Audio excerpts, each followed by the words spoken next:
रामगढ़ के वोटर 2019 में यह दिखा चुके हैं कि वो अपने स्वविवेक के आधार पर, अपनी जागरूकता के आधार पर अपना प्रतिनिधि चुनने में सक्षम हैं। 22 साल के झारखंड ने परंपरागत राजनीति को बहुत नज़दीक से देखा। एनडीए और यूपीए के दो पार्टों के बीच में लगातार 22 साल तक झारखंड पिस रहा है। यहाँ के युवाओं के ख्वाब पिस रहे हैं, यहाँ के किसानों की अपेक्षाएं पिस रही हैं, यहाँ के महिलाओं को की जो उम्मीदें थी सरकार से, वो इन दो पार्टों के बीच में पिसकर ख़त्म हो रही हैं।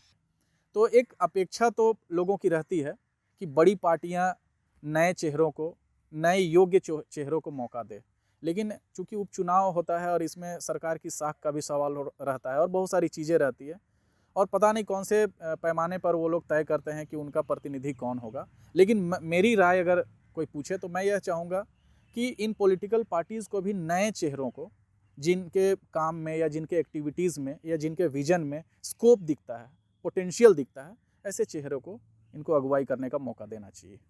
रामगढ़ ज़िले को मैं एक मॉडल विधानसभा के रूप में देखता हूँ। जोहार, नमस्कार। झारखंड की राजनीति का अपना एक इतिहास रहा है। झारखंड के 22 सालों के इतिहास में यहाँ एक परिपाटी सी बन गई है कि हर एक आम चुनाव के बाद कुछ उपचुनाव होते हैं। या तो किसी की सदस्यता चली जाती है, या कोई किसी मामले में दोषी करार दिया जाता है, या फिर राजनीतिक साजिश कहिए, या फिर किसी मामले की न्यायालय की प्रक्रिया कहिए, किसी न किसी की सदस्यता चली जाती है। कुछ माह पहले ऐसा ही हुआ जब झारखंड के रामगढ़ विधानसभा क्षेत्र की विधायक ममता देवी की सदस्यता चली गई। दरअसल गोला गोली कांड के मामले में न्यायालय ने उन्हें दोषी करार दिया और हजारीबाग के एमपी एमएलए कोर्ट ने उन्हें सजा सुनाई। उसके बाद उनकी सदस्यता चली गई। अब चूंकि झारखंड के रामगढ़ विधानसभा में उपचुनाव होना है और उपचुनाव के लिए अभी तिथि तो घोषित नहीं हुई है, लेकिन राजनीतिक गलियारे में, सियासी गलियारे में एक तरीके से चर्चा तेज हो गई है कि अब प्रत्याशी कौन होगा और सियासी पारा भी अब चढ़ने लगा है। झारखंड कांग्रेस के प्रभारी भी झारखंड आ चुके हैं और उसके बाद उन्होंने लगातार इस मसले पर मंथन भी किया है, क्योंकि वह कांग्रेस का सीट रहा है। ऐसे में यह सवाल उठता है कि आने वाले वक्त में प्रत्याशी कौन होगा। इस वक्त हमारे साथ झारखंड के रामगढ़ विधानसभा क्षेत्र के सामाजिक राजनीतिक कार्यकर्ता संतोष महतो हैं। संतोष महतो जी का परिचय है कि लगातार झारखंडी मुद्दों पर सक्रिय रहते हैं और पिछले कुछ दिनों से लगातार झारखंड में जो स्थानीय नीति का आंदोलन चला है उसमें भी इनकी सक्रियता देखी गई है। ऐसे में लगातार जब झारखंड के भीतर ये सवाल उठ रहा है कि कुछ युवा प्रत्याशियों को मौका मिलना चाहिए, कुछ नौजवानों को राजनीति में आना चाहिए, इन्हीं सब मसलों पर और रामगढ़ विधानसभा के तमाम पहलुओं पर आज हम बातचीत करेंगे संतोष महतो जी से और उनसे ये जानने और समझने की कोशिश करेंगे कि रामगढ़ विधानसभा की राजनीति किस करवट बैठेगी। संतोष जी, सबसे पहले तो आज ग्राम सभा के मंच पर आपका बहुत बहुत स्वागत है। आपका बहुत बहुत धन्यवाद। साथ ही साथ आपने एक जो निष्पक्ष और प्रभावी पत्रकारिता की एक साफ़ सुथरी छवि बनाई है झारखंड में, उसके लिए आपको बहुत बहुत धन्यवाद है। और आज आपने मुझे इंटरव्यू के लिए चुना, तो आपके चैनल के माध्यम से आप सभी के, आपके सारे सब्सक्राइबर्स को, फॉलोअर्स को मैं हूल क्रांतिकारी जोहार करना चाहता हूँ। जोहार। मेरा सबसे पहला सवाल ये होगा कि झारखंड की अगर राजनीति पर हम गौर करते हैं, हम ये कहते हैं कि 22 सालों का झारखंड हो गया है। युवा राजनीति के अंदर झारखंड के सियासी गलियारे में जो यहाँ के यूथ पॉलिटिशियन हैं, यूथ सोशल एक्टिविस्ट हैं, वो अपनी जगह इलेक्टोरल पॉलिटिक्स में कैसे सुनिश्चित करेंगे और इसका रास्ता कैसे तैयार होगा, इस पर आप क्या सोचते हैं? हमारी जो राजनीतिक शुरुआत है वो हमने छात्र राजनीति से किया, और जब बात ज़मीनी राजनीति वर्सेस कैंपस की राजनीति की बात आती है, तो कैंपस में धनबल बहुत बड़ा फैक्टर नहीं होता है। साथ ही साथ कैंपस में वैसे लोग निखर के आते हैं जो लोग मेरिट वाले होते हैं, जिनमें कुवत होती है, जिनमें काबिलियत होती है। लेकिन जब बात सक्रिय राजनीति की आती है तो वहाँ पे ये चीज़ें बदल जाती है और ज़मीनी राजनीति या वास्तविक राजनीति में धनबल और बाहुबल एक बहुत बड़ा फैक्टर बन जाता है। ऐसे में हम जैसे बडिंग यूथ पॉलिटिशियंस के लिए बहुत सारी चुनौतियां दोगुनी तिगुनी हो जाती है। और उन चुनौतियों में सबसे बड़ी चुनौती होती है कि वर्तमान परिप्रेक्ष्य में जो वोटिंग का रीज़न है, वोटिंग का जो कारण है, वो लोगों का बदल गया है। अब लोगों का वोटिंग जो है वो कैंडिडेट के मेरिट के अकॉर्डिंग, उसके क्वालिफ़िकेशन के अकॉर्डिंग, या उसके विजन, या उसके पॉलिटिकल प्लानिंग या पॉलिसी मेकिंग के लिए उसकी क्या चाहत है और क्या काबिलियत है, उस आधार पे वोटिंग नहीं होता है। वोटिंग का मायना जो है वो बदल जाता है क्षेत्र में। कहीं पे ये मायना जो है वो जातीय पॉइंट पे आ जाता है, कहीं पे जो पूर्ववर्ती या वर्तमान नेता हैं उनके द्वारा उस क्षेत्र के लोगों को ऊपर एक कितना परोपकार किया गया है, कितना एहसान किया गया है, ये 2-3 चीज़ें जो है वो मेजर रूप में आती हैं। तो जब यूथ मतलब जो लोग नए तरीके से राजनीति में आते हैं और नई शुरुआत करते हैं, उनके पीछे कोई बहुत बड़ा इतिहास नहीं होता है या उनकी उपलब्धियां बहुत बड़ी नहीं होती है। हाँ, उनका बड़ा होता है विजन, उनकी बड़ी होती है चाहत। वो एक बड़ा बदलाव और एक बड़ा विजनरी प्लान लेकर पॉलिटिक्स में आते हैं। तो नए लोगों को जो है जनता आसानी से स्वीकार नहीं कर पाती है। शुरुआत में आपको 2 साल, 3 साल, 5 साल जो है पॉलिटिकल प्रैक्टिसेस के माध्यम से वो कन्विंस करना पड़ता है लोगों को, उनका फेथ, उनका बिलीव गेन करना पड़ता है। तो ये चुनौतियां हैं हमारे सामने। लेकिन इस पर मेरा एक सवाल है कि एक ऐसे दौर में जब लोग कहते हैं कि झारखंड नौजवान हो गया है, 22 सालों का झारखंड है, आपको क्या लगता है कि यहाँ की राजनीति में जो युवा राजनीति की भागीदारी की बात है, हालांकि झारखंड के भीतर कई ऐसे युवा विधायक दिखाई पड़ते हैं, लेकिन आप उसके पीछे जब जाएंगे तो आपको ये दिखाई पड़ेगा कि वो या तो परिवारवाद की उपज हैं या फिर किसी वैसे राजनीतिक घराने से संबंध रखते हैं जिनका झारखंड की राजनीति में हस्तक्षेप है। आप अगर गुड्डा जाएंगे तो आपको दिखेगा कि वहाँ पर अमित मंडल हैं, रघुनंदन मंडल के बेटे हैं। अनूप सिंह को देखेंगे जो नौजवान विधायक हैं तो वो राजेंद्र बाबू के बेटे हैं। अम्बा प्रसाद को देखते हैं तो वो योगेंद्र साहू की बेटी है। तो ऐसे जो तमाम उदाहरण हैं झारखंड के भीतर, और अभी जो परिस्थितियां रामगढ़ में बन रही हैं कि क्या जो प्रत्याशी होंगे वो भी वैसे ही घराने के लोग होंगे या फिर वैसे लोग होंगे जो इस तरीके के परिवार से संबंध रखते हैं, इस पर आप क्या कहना चाहेंगे? रामगढ़ जिले में अभी आप ताज़ा जो घटनाक्रम देखते हैं, अभी अब कुछ अखबारों की सुर्खियां बन रही हैं कि रामगढ़ का नेतृत्व किसके हाथ में होगा, चंद्रप्रकाश चौधरी जी की पत्नी या ममता देवी के पति। बताइए, इस तरीके के हास्यास्पद अखबारी शीर्षक जो है वो रामगढ़ का क्या तकदीर है या रामगढ़ की क्या वर्तमान स्थिति है उसको परिभाषित करने के लिए काफ़ी है। रामगढ़ साक्षरता दर में बोकारो के बाद आता है, यानी कि यहाँ के लोग शिक्षित हैं, जागरूक हैं और अपने दमखम पर सोचकर, समझकर, विवेकपूर्ण निर्णय लेने के लिए हर तरीके से सक्षम हैं। लेकिन इनकी नियति, या यूं कहें हमारी नियति, हमारे पूरे विधानसभा की नियति ऐसी है कि हमारे पास राजनीतिक नेतृत्व के तौर पर 2 विकल्प निकल के आते हैं, जिनमें एक विकल्प जो है सुनीता चौधरी जी, उनकी उपलब्धि जीवन भर की बस यही है, या उनकी उम्मीदवारी जो मजबूत है, उसकी उम्मीदवारी के पीछे जो उनकी उपलब्धि है, वो उपलब्धि ये है कि वो पूर्व मंत्री, वर्तमान गिरिडीह सांसद चंद्रप्रकाश चौधरी जी की पत्नी है। इनके अलावा उनकी कोई उपलब्धि नहीं है।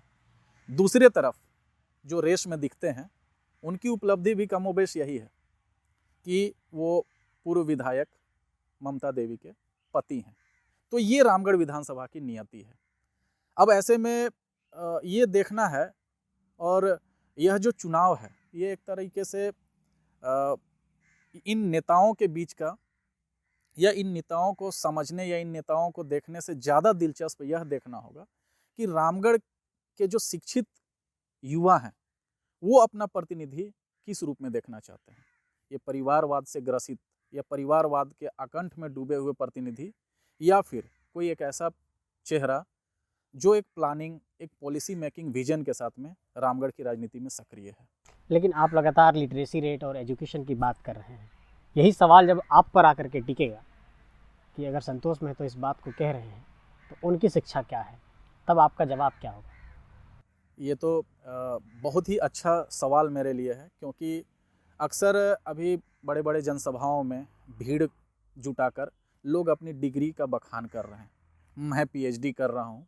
भाई, पीएचडी क्या है? वो तो अब एक मिनिमम योग्यता जैसा हो गया है। हर आप रांची के छात्रावासों में चले जाइए, हर 10 में से 5 लोग पीएचडी कर रहे हैं। जब सवाल मेरे ऊपर आता है कि मेरी क्वालिफ़िकेशन क्या है, तो आपको मैं बता दूं कि English, regional language Khortha, journalism और एजुकेशन में मैंने पीजी किया हुआ है। साथ ही साथ मैंने सीटेट, बीटेट और जेटेट क्वालिफाई किया हूँ, और पूर्व में मैंने बिहार सरकार की नौकरी छोड़ी है। वर्तमान में मैं शिक्षा विभाग हजारीबाग में कार्यरत था, लेकिन सामाजिक कार्यों में अपनी व्यस्तता के कारण और अपनी सामाजिक जिम्मेदारियों को देखते हुए मैंने इसको भी छोड़ा हुआ है। तो ये मेरी क्वालिफ़िकेशन है, और मुझे लगता है कि अभी वर्तमान में जितने भी प्रत्याशी मैदान में नज़र आ रहे हैं, मेरी शैक्षणिक योग्यता सबसे बेहतर है। ये तो हो गई शैक्षणिक योग्यता, ये मतलब एजुकेशनल क्वालिफिकेशन की ये बात हो गई।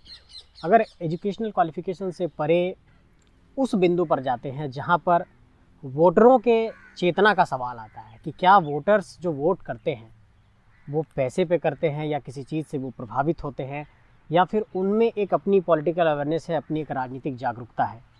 क्या इस आधार पर, इस पैटर्न पर रामगढ़ के वोटर वोट्स करेंगे? आपको पिछले परिणाम के अकॉर्डिंग क्या महसूस होता है? रामगढ़ के वोटर 2019 में यह दिखा चुके हैं कि वो अपने स्वविवेक के आधार पर, अपनी जागरूकता के आधार पर अपना प्रतिनिधि चुनने में सक्षम हैं। 2019 के चुनाव में जिस तरीके से उन्होंने चंद्रप्रकाश चौधरी जी के एहसान की राजनीति को एक सिरे से खारिज किया, और एक आंदोलनकारी नेत्री के रूप में, एक आंदोलनकारी चेहरा के रूप में ममता देवी जी को बहुमत मिला। इससे रामगढ़ की जनता ने पिछले चुनाव में भी यह साबित किया है कि वो अब जो है पैसे की राजनीति, वोट खरीदने की राजनीति को दरकिनार कर चुके हैं, और अब उनकी मंशा यह है कि वो योग्य नेतृत्व चुने। तो पिछले चुनाव में भी रामगढ़ की जनता ने साबित किया है कि वो, उनका वोटिंग का आधार जो है वो पैसा और एहसान अब नहीं है। उनका वोटिंग का आधार ये है कि कोई रिवोल्यूशनरी फिगर हमारा लीडरशिप करे। तो आगे की जो तस्वीर होगी रामगढ़ विधानसभा क्षेत्र में, आपको क्या लगता है कि जो बड़ी राजनीतिक पार्टियां हैं या फिर जो यहाँ पर प्रत्याशी उतारने वाले हैं, वो इस पहलू पर गौर करेंगे कि कुछ हम तटस्थ चेहरों को टिकट दें, या फिर उसी परिपाटी के आधार पर आपको लगता है कि पार्टियां गेम खेलेगी? अभी एनडीए ने जिस तरीके से अपना पत्ता नहीं खोला है, लेकिन यूपीए के लोग, अभी कांग्रेस के प्रभारी जो हैं आए हुए थे, चुनाव प्रभारी, उन्होंने जिस तरीके से अपना पत्ता खोला है कि वो तो उसी पुराने ढर्रे पर काम करने वाली हैं, और संभवतः ममता देवी के पति बजरंग महतो एक उम्मीदवार के रूप में हैं। लेकिन एनडीए भी लगभग अपना पल्ला साफ कर चुकी है कि सुनीता चौधरी ही उनके उम्मीदवार होंगे। तो एक अपेक्षा तो लोगों की रहती है कि बड़ी पार्टियां नए चेहरों को, नए योग्य चेहरों को मौका दे, लेकिन चूंकि उपचुनाव होता है और इसमें सरकार की साख का भी सवाल रहता है और बहुत सारी चीज़ें रहती है, और पता नहीं कौन से पैमाने पर वो लोग तय करते हैं कि उनका प्रतिनिधि कौन होगा। लेकिन मेरी राय अगर कोई पूछे तो मैं यह चाहूँगा कि इन पॉलिटिकल पार्टीज़ को भी नए चेहरों को, जिनके काम में या जिनके एक्टिविटीज़ में या जिनके विजन में स्कोप दिखता है, पोटेंशियल दिखता है, ऐसे चेहरों को इनको अगुवाई करने का मौका देना चाहिए। क्या आप ऐसी कोई इच्छा रखते हैं कि आप अगुवाई करना चाहते हो, या आप फिर चुनावी राजनीति में कदम रखना चाहते हो, या फिर आप चुनावी राजनीति के बीच में आ करके कम्पीट करना चाहते हो लोगों को? ऐसी कोई इच्छा है आपकी? रामगढ़ की ज़मीनी हकीकत यह है कि हम युवाओं ने और लगभग रामगढ़ की जनता ने यह तय किया हुआ है कि वो परंपरागत और पारिवारिक राजनीति को स्वीकार करने वाले नहीं हैं।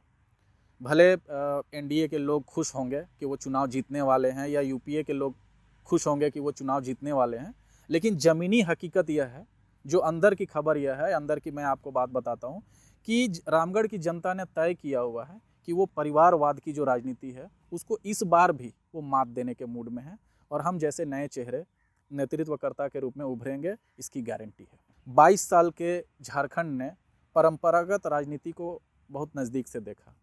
एनडीए और यूपीए कि दो पार्टों के बीच में लगातार 22 साल तक झारखंड पिस रहा है। यहाँ के युवाओं के ख्वाब पिस रहे हैं, यहाँ के किसानों की अपेक्षाएं पिस रही हैं, यहाँ के महिलाओं को की जो उम्मीदें थी सरकार से वो इन दो पार्टों के बीच में पिसकर ख़त्म हो रही हैं। तो अब चाहे वो कोई भी वर्ग हो, चाहे वो युवा हो, चाहे वो महिलाएं हो, किसान हो, मजदूर हो, इन दो पार्टों से बचकर अब ये नए विकल्प की तलाश में हैं। लेकिन ऐसे में जो झारखंड के नौजवान हैं, जिनके समक्ष अपनी नौकरी का सवाल खड़ा है, अपने भविष्य का सवाल खड़ा है और लगातार वो आंदोलन करते हुए सड़कों पर दिखाई पड़ते हैं, क्या जो नियोजन की बात है, नौकरी की बात है, स्थानीय नीति की बात है, जो उन पॉलिसीज़ की बात है, ये सारे फैक्टर्स रामगढ़ के उपचुनाव को कितना प्रभावित कर सकता है आपके पॉइंट ऑफ व्यू से? रामगढ़ जिले को मैं एक मॉडल विधानसभा के रूप में देखता हूँ। रामगढ़ विधानसभा इकलौता ऐसा विधानसभा है जिसमें एक साथ कृषि, उद्योग और निजी इकाइयाँ, जिसमें माइनिंग है और सारी चीज़ें हैं, वो एक साथ पैरेलल चलती हैं।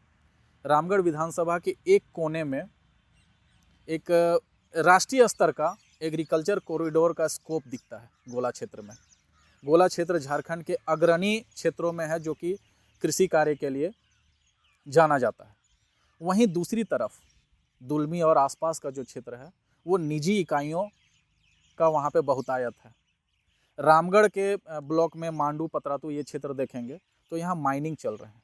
एक इकलौता ऐसा रामगढ़ विधानसभा है जहाँ पे माइनिंग के भी स्कोप हैं, जहाँ पे प्राइवेट इंडस्ट्रीज़ भी चल रही हैं, जहाँ पे एग्रीकल्चर का भी स्कोप है और जहाँ पे सेल्फ ओरिएंटेड इंडस्ट्रीज़ भी बनाए जाते हैं। ऐसा एक कंबाइंड मिक्सचर दिखता है। तो जब रोजगार की बात आती है, अभी मैंने एक आरटीआई से सूचना हासिल किया है जिसमें रामगढ़ विधानसभा या रामगढ़ क्षेत्र के आसपास में छोटी बड़ी 270 से ज़्यादा निजी इकाइयाँ संचालित हैं। अब आप बताइए कि एक छोटे से रामगढ़ ज़िले में 270 से ज़्यादा निजी कंपनियां या निजी उद्यम संचालित हैं। अगर उसको कोई एक सक्षम लीडरशिप एम्प्लॉयमेंट के रूप में कन्वर्ट करना चाहे तो मुझे लगता है कि रामगढ़ ज़िले से बेरोजगारी की समस्या जड़ से ख़त्म हो जाएगी। लेकिन उस तरीके का विजनरी प्लानिंग के साथ में कोई लीडरशिप रामगढ़ को हासिल नहीं हो पा रहा है। लेकिन आपका ये आत्मविश्वास कैसे कहता है कि चंद दिनों के संघर्ष में पैसे और पूंजी की राजनीति को आप मात दे देंगे? देखिए, मेरा कहना है ना कि आलोचनाएं होती हैं, आलोचनाओं से इंसान को डरना नहीं चाहिए, क्योंकि धूप जितना भी तेज हो समंदर सूखा नहीं करते हैं।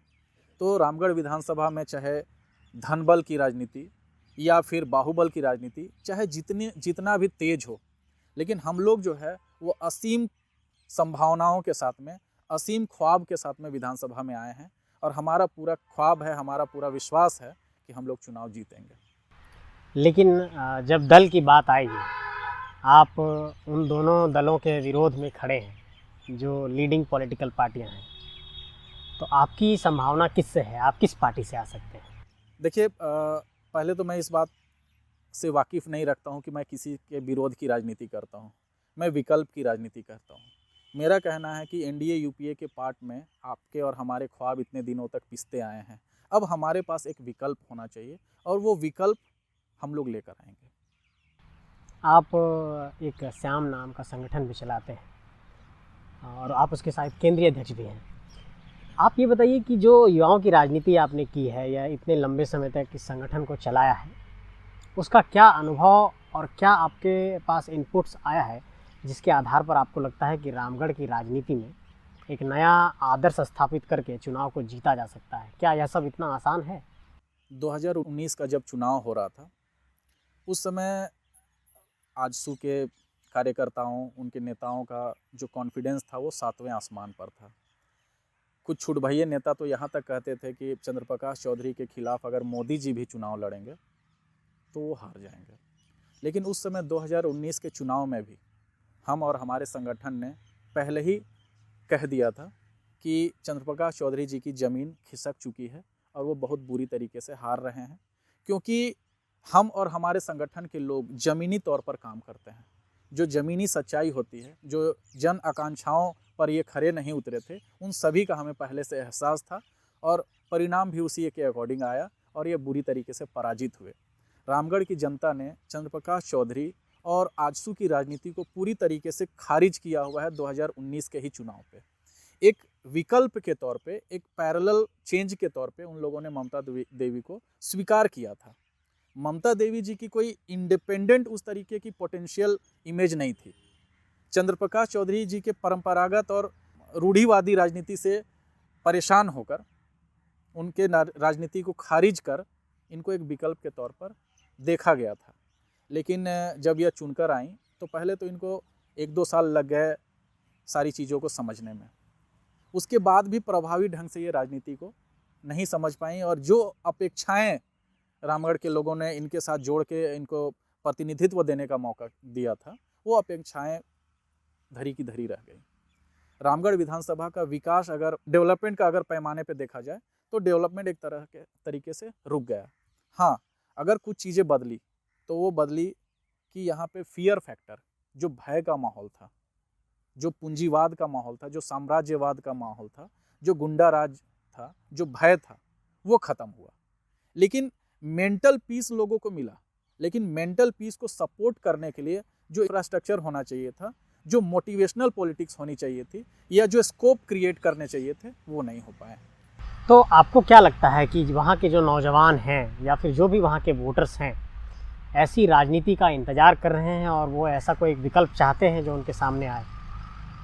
अगर मैं अभी कॉन्फिडेंट महसूस कर रहा हूँ तो ये मैं खुद के बातों से नहीं हूँ, बल्कि मैं गांव-गांव में घूमता हूँ और हमने सड़क, बिजली, पानी से लेकर शिक्षा, रोजगार, सम्मान तक से संबंधित बहुत सारे आंदोलन रामगढ़ में किए।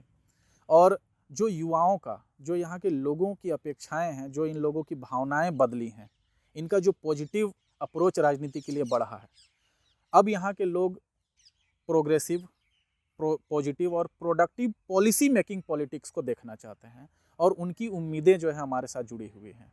तो निश्चित रूप से इस बार परिणाम हमारे फेवर में आएगा। 4 बाई इलेक्शन हुए झारखंड में, तो महागठबंधन 4 का 4 बाई इलेक्शन जीती है। आप क्या मानते हैं कि उस वक्त जनता एक्सेप्ट कर रही थी या फैसले जो रहे हैं सरकार के, उसको, सरकार के फैसले को जनता ने स्वीकार किया है? झारखंड में जो वर्तमान सरकार है, जो हेमंत सरकार है, ये हेमंत सरकार बहुमत में इसलिए आ पाई क्योंकि सबसे ज़्यादा हम यूथ की एक्सपेक्टेशन, हम यूथ के ख्वाब और उम्मीद सरकार के साथ जुड़े हुए थे। जिस तरीके से राज्य सरकार ने लोक लुभावन, रोजगार से संबंधित, पॉलिसी से संबंधित जो चुनावी वादे किए थे, चुनावी घोषणाएं की थी, उनसे एक बड़ा युवा वर्ग जो है वो प्रभावित हुआ था और झारखंड सरकार को चुनाव में बहुमत दिलाने के लिए अपने स्तर से भी लोग लगे हुए थे। हमारी अपेक्षाएं थी कि 1 साल नहीं, 2 साल नहीं, 3 साल में यह अपेक्षाएं पूरी होंगी।